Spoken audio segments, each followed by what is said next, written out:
Pendant que nous sommes distraits par la Coupe du Monde, distraits par le comportement de Samuel Eto'o, c'est-à-dire que par le fait qu'il ait donné un coup de pied à un youtubeur, c'est-à-dire quoi? Un youtubeur, il y a des choses quand même très graves qui sont en train de se dérouler. L'Europe est en train de sanctionner les produits africains. Est-ce que tu es au courant de cela? Les choses que j'ai créées sont en train d'arriver. Au début de la crise ukrainienne, vu les positions que nous avons prises par rapport à cette crise-là, j'avais intitulé, c'est-à-dire un direct, où je disais, l'Afrique est-elle prête à payer les pots cassés? L'Afrique, est-ce que les Africains sont prêts à payer le pot cassé? Les choses que je craignais sont en train d'arriver. Mais ce qui est grave, c'est que très peu d'Africains sont au courant de cela. Pendant que nous sommes distraits, c'est-à-dire que par cette Coupe du Monde, par le football, comme d'habitude, pendant que nous sommes distraits par certains comportements du dirigeant, du dirigeant qui est Samuel Eto'o, les choses sérieuses se passent. Le sort de l'Afrique est en train de se sceller depuis l'Occident, depuis le Parlement, c'est-à-dire européen, par les Européens, sans l'accord, sans le consentement des Africains. Donc je voudrais que tu restes très attentif sur cette vidéo, afin que je puisse te développer mon ressenti, afin qu'on puisse partager ensemble, voir comment est-ce qu'on pourra se défaire de ce qui est en train de se tramer sur notre sort, comme d'habitude, sans notre consentement, et on sera encore en train de subir. Comment faire pour ne plus subir ces différents agissements? Donc bonjour, bienvenue sur ma chaîne. Si tu me découvres pour la première fois, je m'appelle Thierry Toukou. Sur la chaîne, je parle d'entrepreneuriat, je parle d'investissement, je parle d'activité, je parle d'élevage. Le but de la chaîne est ici afin de valoriser et de vulgariser les produits du terroir africain. J'ai créé la chaîne afin de te partager mes astuces techniques, de te partager mon mindset, afin de t'aider dans tes réalisations ou soit dans tes futures réalisations. Donc c'est les thématiques qui te parlent. N'hésite pas à t'abonner en appuyant sur le petit bouton rouge, en validant la cloche, afin de ne pas manquer plusieurs vidéos que diffuse la chaîne, afin de t'aider. Si tu l'as aussi déjà fait, je te dis merci. Donc, j'étais en train de dire, pendant que nous sommes en train de passer le temps, comme d'habitude, à vaquer à nos occupations qui sont la distraction, qui sont l'alcool, qui sont le collage des petites, qui sont le Congossa, qui sont allés s'intéresser à la vie de X ou Y. En ce moment, c'est la Coupe du Monde. Voilà, tout le monde est dans la Coupe du Monde. Ben, le sort des Africains, le sort des producteurs africains, le sort de l'économie africaine est en train de se décider depuis le Parlement européen sans le consentement des Africains. Et pourquoi est-ce que nous sommes en train de payer ce prix-là? C'est ce qu'on va essayer de développer sur cette vidéo. J'ai fait déjà un direct par rapport à la crise ukrainienne pour te rafraîchir la mémoire. Si tu n'as pas vu ce direct-là, il faudra aller voir ce direct où j'étais en train de développer en disant le fait qu'il y ait cette crise entre l'Ukraine, entre surtout la Russie et le reste du monde, vu la position des Africains, est-ce que nous sommes prêts à payer le prix? Est-ce que nous sommes prêts à payer les pots cassés? Tu sais, ici sur la chaîne, je développe toujours de façon stratégique, de façon froide, je fais toutes des analyses froides, sans émotion, parce qu'à chaque fois, j'ai toujours eu à partager en disant qu'on ne doit pas chercher de sauveur. Le malheur que nous, Africains, nous avons, c'est qu'on cherche le Messie, on cherche le sauveur. Lorsqu'on a quelqu'un en face, on pense que c'est le Dieu tout-puissant, c'est quelqu'un qui est immaculé, c'est-à-dire que sans concession, c'est quelqu'un qui est indemne de péché. C'est ça notre malheur. Nous sommes tous à la recherche des sauveurs. Et ce que je craignais est en train d'arriver. Donc je vais développer ça en te disant ici que ce que je fais, c'est un travail que chacun et chacune de nous devons faire. J'interpelle la diaspora ici d'être vraiment éveillé. Ce que je suis en train de faire, c'est un travail que toi tu te fais. Tu te dois de faire des recherches. Ce que je suis en train de te dire. va aussi faire des recherches, va chercher à comprendre pourquoi cela se passe. Afin de pouvoir aussi informer, c'est-à-dire que les personnes qui t'entourent. Parce que le problème qui nous mine, c'est le manque d'information, le manque de connaissances, et l'ignorance, c'est la pire des maladies.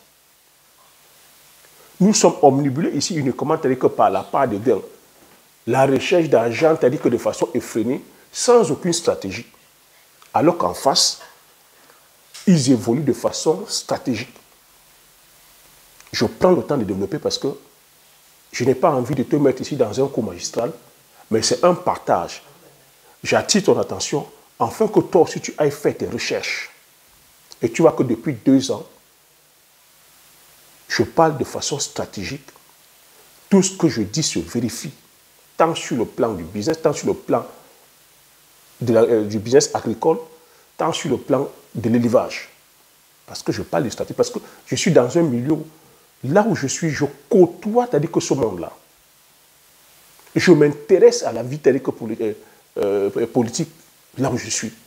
Je suis au courant de ce qui se passe parce que je veux me former. Je me frotte à ces populations. Mon métier m'a permis, comme je dis télécamment, à me frotter, c'est-à-dire au monde du showbiz, au monde, c'est-à-dire que des autorités politiques, au monde des artistes, au milieu, c'est-à-dire que justement, c'est-à-dire que des affaires, en faisant, c'est-à-dire que des séminaires, des conférences, c'est-à-dire que d'entreprises. Je suis dans ce pays, je sillonne l'arrière-pays. Ce n'est pas pour rien que je vais, c'est-à-dire que dans l'arrière-pays, afin de toucher du doigt les réalités. Donc j'interpelle la diaspora ici, peu importe là où vous êtes sur cette planète, intéressez-vous aux choses qui se passent. Allez voir. Dans vos différents corps de métier, soyez un peu curieux afin de pouvoir venir retranscrire la technologie en Afrique. Parce qu'aujourd'hui, on ne se doit plus d'être là des consommateurs, on se doit plutôt d'aller développer aujourd'hui nos chaînes de valeur endogènes.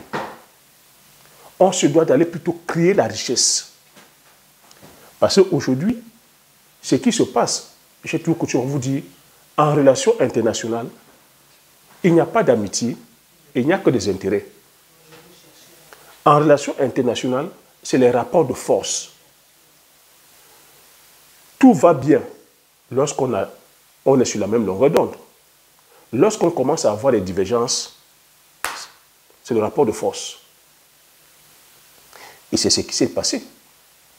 C'est ce qui est en train de se passer depuis la crise avec l'Ukrainienne et depuis la crise au Mali. Aujourd'hui, c'est-à-dire que l'Afrique est en train de peser sur la balance. Les Africains sont en train de faire leur choix. Beaucoup d'Africains penchent du côté, c'est-à-dire de la Russie. Mais vous êtes en train de voir ce qui est en train de se passer entre la Russie et les Occidentaux. Quand c'est comme ça, vous pensez qu'ils vont faire comment? La France est aujourd'hui persona non grata. Vous pensez qu'elle va quitter, c'est-à-dire qu'elle va quitter le Mali, elle va quitter l'Afrique et avoir les bras croisés, alors qu'elle sait que ses intérêts sont là-bas, ses intérêts sont menacés. Elle prendra des sanctions. Donc ce qui est en train de se passer, c'est qu'un groupuscule aussi d'hommes d'affaires, ils sont en train d'établir leur stratégie parce qu'il faut comment que le monde fonctionne par lobbying. Donc aujourd'hui, les produits africains sont en train d'être sanctionnés par l'Union européenne. On est en train de sanctionner le cacao. Pourquoi est-ce qu'on sanctionne le cacao? Parce qu'il faut se rappeler que... pourquoi on sanctionne le cacao? Et qui produit le cacao? Le Ghana et la Côte d'Ivoire sont les premiers producteurs du cacao mondial. Et le Ghana et la Côte d'Ivoire se sont entendus à un moment donné en disant qu'ils ne vont plus brader leurs fèves de cacao comme ils ont l'habitude de brader. Ils vont, c'est-à-dire qu'eux-mêmes commencer à manufacturer. Qu'est-ce qui se passe? Sanctions tout de suite.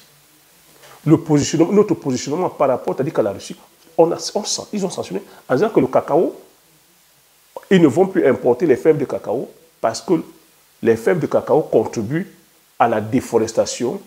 Les fèves de cacao nuisent à l'environnement.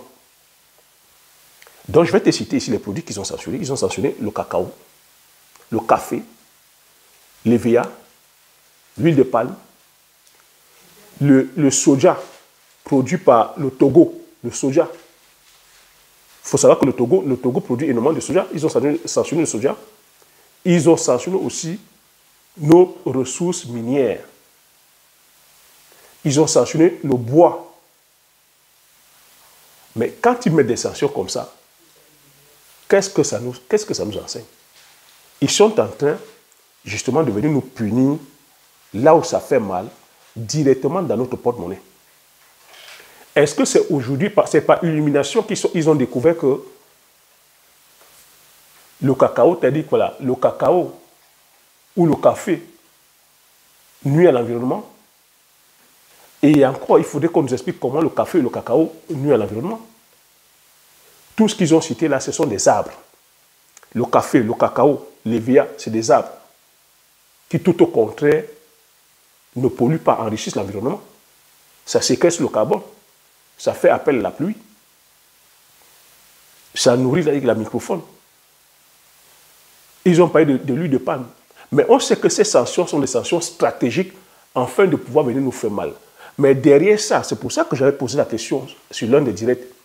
L'Afrique est-elle prête à payer les pots cassés? Voilà les pots cassés qui sont en train de commencer. Ils vont nous presser là où ça nous fait mal sur notre portefeuille. Mais ce qui va...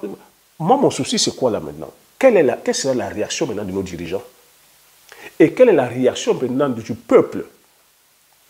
Nous qui sommes allés chercher, c'est-à-dire que oui, on est à la recherche du Messie. Comment est-ce qu'on va réagir par rapport à cela? C'est ce que je partage depuis 2 ans, qu'on se doit d'aller, de produire de façon stratégique, de développer nos forces et nos ressources endogènes, afin de pouvoir être autonomes. Afin de pouvoir être autonomes. Et vous voyez que tous les produits qu'ils ont cités, ils ne les ont pas cités pour rien. Parce qu'ils savent que nous n'avons pas la technologie sur ces produits-là. On produit le cacao, est-ce que c'est nous qui transformons le cacao? Non. On produit le VA, est-ce que c'est nous qui transformons le VA? Non. On produit le café, est-ce que c'est nous qui transformons? Non. On produit le coton, est-ce que c'est nous qui transformons? Non. On produit le soja, est-ce que nous transformons? Non. Et il n'y a que l'huile de palme encore, que même de façon artisanale, on peut transformer. Il n'y a que l'huile de palme où, même de façon... On a des artisans qui peuvent fabriquer des machines. Mais les ressources minières, est-ce qu'on peut nous-mêmes aller récupérer tel que les ressources minières? Non. Est-ce qu'on peut transformer ces ressources? Non. C'est pour ça qu'on se doit aujourd'hui de quitter tous ces petits business, tu vas vous dire, de quitter ces business-là. J'ai fait l'élevage de poulets de 200 bandes. Je parle ici à la diaspora. N'allez plus faire ces business-là, élevage de poulets 200 bandes. Venez plutôt penser maintenant, développer nos chaînes de valeur endogènes, apporter la plus-value sur nos chaînes de valeur endogènes. Donc, en pensant passer la phase de transformation, en créant les industries, ramener, c'est-à-dire que la matière grise que vous avez, l'expertise, la compétence, la technologie que vous avez acquise ici en Occident, pour venir développer une chaîne de valeur endogène. Parce que c'est comme ça que ça va se passer dorénavant. Vous voyez comment ça se passe ici. Vous avez vu comment, c'est-à-dire les sanctions qu'on a données à la Russie. Vous avez vu aussi comment la Russie a réagi, c'est-à-dire que par rapport aux sanctions, ils ont coupé le gaz, ils ont coupé c'est-à-dire que les céréales, ils ont coupé, c'est-à-dire que le pétrole, ils ont coupé toutes les ressources qu'ils donnaient aux autres. C'est comme ça que ça se passe. Nous, pendant ce temps, on fait quoi? On est distrait. Ils vont penser, ils sont en train de penser maintenant, là où le bas blesse encore, c'est qu'ils ont parlé de déforestation. Ils n'ont pas cité le maïs, ils n'ont pas cité le soja, ils n'ont pas cité le blond, Malte, le colza, le tournesol. Ils n'ont pas cité toutes les céréales qu'ils produisent ici massivement, de façon industrielle, sur des superficies de 5 000, 10 000, 20 000. Ils n'ont pas parlé du cas du soja où ils sont en train de déforester la forêt d'Amazonie. Le Brésil, aujourd'hui au Brésil, des personnes ont comme ça des plantations de 10 000 hectares. Où est-ce qu'ils prennent ça? Ils sont en train de déforester l'Amazonie, mais ils ne parlent pas de ça parce que c'est des céréales contrôlées par l'industrie telle que sémencière, dont vous connaissez les noms. Ils sont comme ça en train de venir comme ça, apporter leur hégémonie, nous imposer et nous imposer un modèle de production et changer nos modes de consommation. Pourquoi ils n'ont pas parlé de maïs? Pourquoi ils ne sont pas en train de parler d'un certain maïs? Parce que, vu qu'ils sont en train d'investir massivement sur les OGM, ils sont en train de nous ramener que les semences de OGM en Afrique. Et comme c'est piloté par un club de multimilliardaires sous l'enveloppe, justement, de la fondation Gates, on ne parle pas de ça. Parce qu'il faut comprendre que quand on parle en termes de pollution, les céréales polluent énormément parce que c'est non seulement il faut énormément de superficie pour faire le rendement, mais ça demande énormément, ça a un besoin hydrique, donc ça demande énormément d'eau, il faut irriguer énormément, ça demande un fort taux de mécanisation, ça demande, quand tu dis mécanisation, ça dit consommation en termes de gasoil, donc ce qui est encore très polluant. Ça demande énormément de produits fongiques, herbicides, engrais, nématicides, tout ce qui est produit chimique. Donc lorsqu'on va produire les céréales, c'est des sources comme ça de pollution énormes. Et lorsqu'on va vers l'élevage industriel, ils sont ici avec des bâtiments de 100 000 poulets, 200 000 poulets, ou 200 000, peu importe les spéculations d'élevage. Ça pollue énormément. C'est ça qui va détruire la nappe phréatique. Et surtout qu'ils ont rasé, ils ont déforesté partout pour pouvoir faire leur plantation, pour pouvoir, je veux dire, construire, c'est-à-dire que sur le plan de l'urbanisme, ce qui fait que tout est bétonné aujourd'hui, ce sont eux qui font réchauffer la planète. Mais je voudrais aussi saluer le comportement ici des Kenyans. J'ai fait une vidéo où je disais que le Kenya a adopté les semences OGM. Que Bill Gates, par l'intermédiaire, par son association, par sa fondation, est venu, a convaincu le gouvernement kenyan d'adopter les semences OGM. Il faut comprendre que c'est un lobbying. Le président kenyan avait adopté les semences OGM. Mais heureusement que on a encore comme ça des politiciens ou une population éveillée. Il y a les paysans kenyans qui ont commencé à se plaindre du fait que ces semences OGM leur rendent dépendants, que ces semences OGM sont en train de tuer leur sol. Il y a le Parlement kenyan qui s'est levé, qui a pris le dossier à bras le corps, qui a défendu ce dossier-là, et le gouvernement kenyan aujourd'hui se retrouve en train de rejeter les semences OGM. Mais comment est-ce que Bill Gates est venu les vendre ces semences-là? En disant que c'est des semences qui viendront comme ça lutter contre la sécheresse, qui viendront lutter contre les nématicides, les maladies, qui ont un fort taux de rendement, qui viendront justement, mais avec condescendance. Il a fait comprendre que nous, les Africains, on est avec des carences en termes je veux dire, de nutriments, dont ces semences-là vont venir apporter certains nutriments.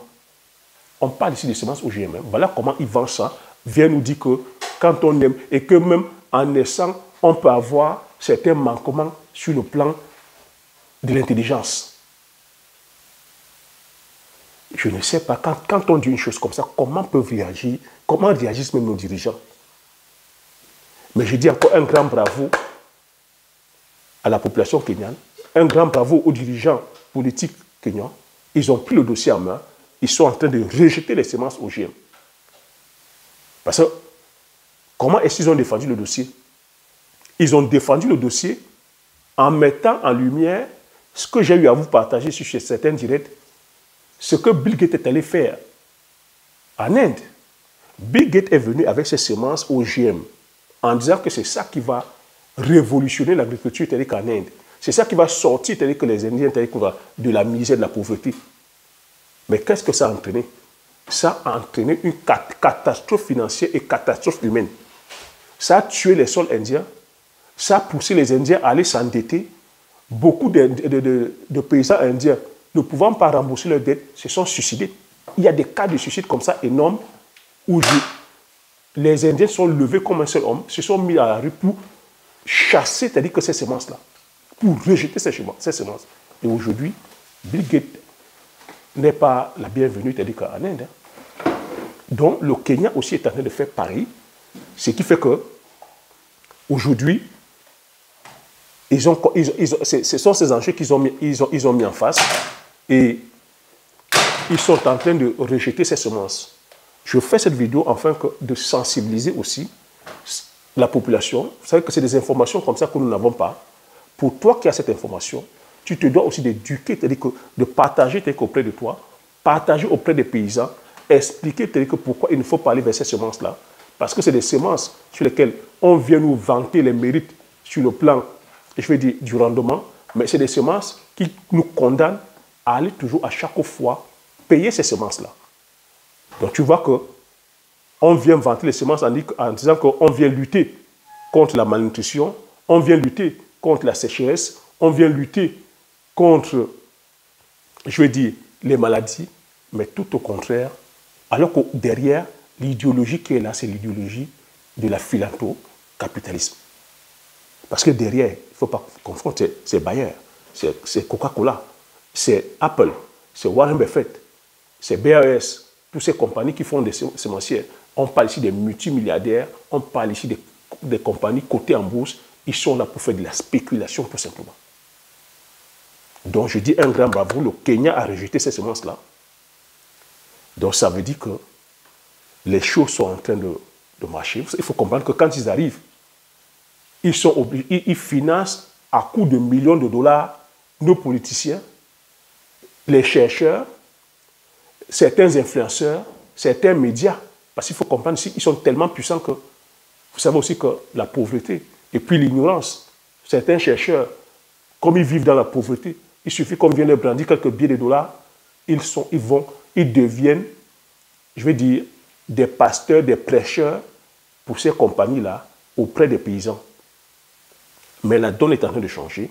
C'est pour ça qu'on se doit aujourd'hui d'être éveillé. C'est pour ça que moi je fais ce travail-là depuis plus de 2 ans, en disant que le danger que nous, Africains, nous courons, c'est de vivre de façon selfish, de vivre de façon égoïste, en pensant que oui, moi je sais, je garde ça pour moi. Non, moi je suis riche, je garde ça pour moi. J'ai fait des vidéos en disant ainsi que si tu es le seul riche parmi les pauvres, tu es en danger. Si tu es le seul riche dans ta famille, tu es en danger. Tu te dois de permettre aussi aux autres de connaître la prospérité. Parce que si tu ne permets pas aux autres de connaître la prospérité, en pensant que tu viendras seulement leur tendre un billet de 1000 francs, ou de 500 francs, ou de 10 000, tu es plutôt en train de creuser toi-même ta tombe. Parce que dans leur tête d'ignorance, dans leur pauvreté, que ce soit mentale, que ce soit financière, ne vont pas comprendre, comme ils ne connaissent pas le processus, vont plutôt trouver que c'est toi le problème. C'est ce qu'on vit en Afrique. Beaucoup vont dire, ah ben oui, c'est lui qui a pris ma chance. Ah ben si il est là-bas, c'est parce qu'il m'a bloqué ma chance. Par ignorance. Beaucoup aujourd'hui sont en train de passer leur temps dans l'alcool en pensant fuir la réalité. Beaucoup de ces pauvres-là passent le temps dans le Congo-Ça en pensant fuir la réalité. Beaucoup de ces pauvres-là passent le temps dans le collage des petites, le Mogopan, en pensant fuir la réalité. Beaucoup sont dans l'alcool à outrance. C'est pour ça que l'alcool coule à flot en Afrique, en pensant fuir la réalité. Beaucoup vont voir les marabouts, vont voir les sorciers, vont dans les églises prier à longueur de journée, en faisant les jeûnes de 52 heures, en attendant le Messie. Beaucoup aujourd'hui pensent que c'est toi qui as réussi, c'est toi leur problème. Voilà ce qui mine l'Afrique. Notre problème, c'est au niveau du mental, le comportement, l'attitude. Beaucoup aujourd'hui qui traversent des moments difficiles ne savent pas que ce qui leur arrive, ils sont maîtres de ce qui leur arrive. J'ai fait des vidéos ici en disant que ne cherchez pas de sauveur. Ne cherchons pas de Messie. Soyons responsables de ce qui nous arrive. Assumons et prenons la responsabilité de ce qui nous arrive. Il faut comprendre que la réussite est sur plusieurs formes. Et chacun a sa forme de réussite. Et c'est à toi de faire le choix de ta forme de réussite. De ne pas envier, de ne pas jalouser l'autre. Donc toi qui es là aujourd'hui, si tu connais une forme de réussite, la meilleure façon d'aider les siens, c'est de partager la connaissance. De partager le processus. D'expliquer comment est-ce que tu as fait. Au lieu d'être plutôt là, à jouer les savants ou à jouer les sauveurs, en pensant que c'est comme ça que tu vas solutionner l'affaire.